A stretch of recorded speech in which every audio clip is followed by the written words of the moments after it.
او ډیزلي بې غیرته خپلې خبرې نه وتښتېدو. دغه به په سټیج باندې به دا ډله ودرېده دا سانډه وی عمران خان کو امریکا کی سازش نے نہیں وی پزلانڈو کی سازش نے اتاره. اوس بې غیرته وایي چې زه د عدم اعتماد پاک کې نه وم. تاسو د امریکي غلامان یې و بې غیرته انسانه. تا خو د پښتونخوا سودا کړې وه. تا وی چې خیر دی په پښتونخوا دې ډرون کېږي خو چې زما جیب ته څه راځي دا 14 میاشتې پکې تاسو څه کول څخه ورکول پکې د حکومت کې چې 14 میاشتې ناست وای نو څه کولو.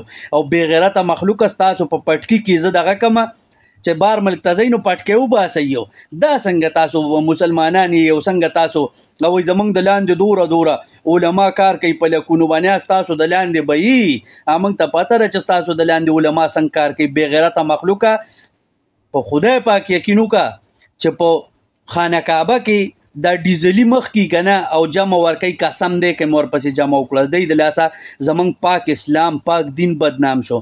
د دې ډیزلیانو د لاسه بې غیرته د لاسه مسلمان په سالمه دنیا کې بدنام شو. د اسلام نه د خلکو نفرت پیدا کیږي.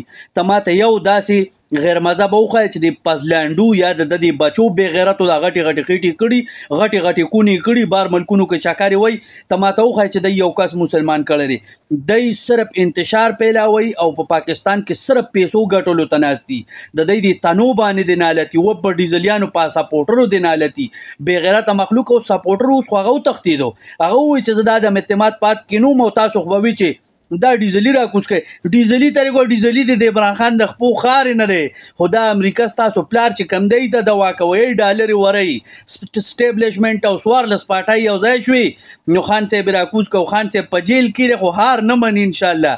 او دا خان بروزي که خیري په سالم پاکستان به د عمران خان حکومتي او بې غیرته مخلوقه تاسو ته پکې بیا ارزان پټرول او وړه او غوړي ملاویږي او خپو مړه خېټه خوري. خو مړه چې کم مخلوق په مدرسو کې د خدای په کورونو کې زناګانې کوي نو دای نه موږ ستم وساتو.